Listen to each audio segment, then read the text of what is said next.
श्री सतगुरु महाराज की जय। कहानी असरफी का घड़ा।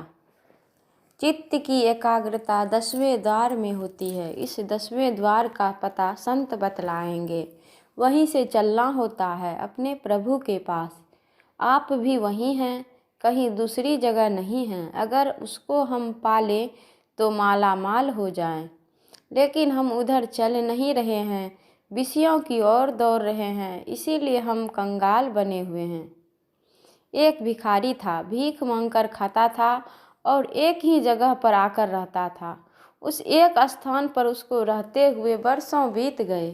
होते होते एक दिन शरीर उसका छूट जाता है। अकेले ही था। शरीर छूट जाने पर नगर पालिका की ओर से आदमी भेजकर उसकी लाश को गंगा जी में प्रवाहित कर दिया जाता है।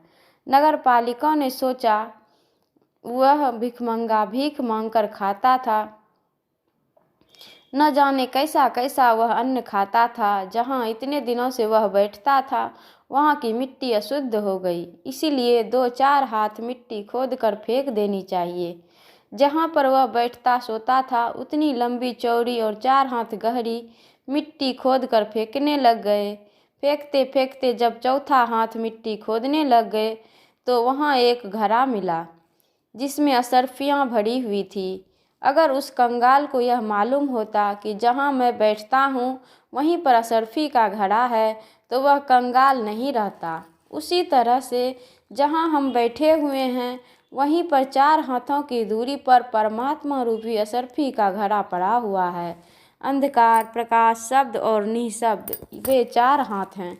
3 हाथ पार कीजिए, चौथे हाथ पर वह घड़ा मिल जाएगा, फिर तो मालो माल हो जाएंगे। संत कबीर साहब ने कहा है, लाल लाल जो सब कोई कहे, सबकी गांठी लाल, गांठी खोली के परखै नाही, तासे भयो कंगाल। लाली मेरी लाल की, जित देखो तित लाल, लाली देखन मैं गई, मैं भी हो गई लाल। उसको खोजिए, जहाँ बैठे हुए हैं आप वहीं से चलिए। होता क्या है, चलना हम जानते भी हैं लेकिन चल नहीं पाते हैं। किसी किसी को तो पता ही नहीं, जिस किसी को पता है तो वह समय देना ही नहीं चाहता।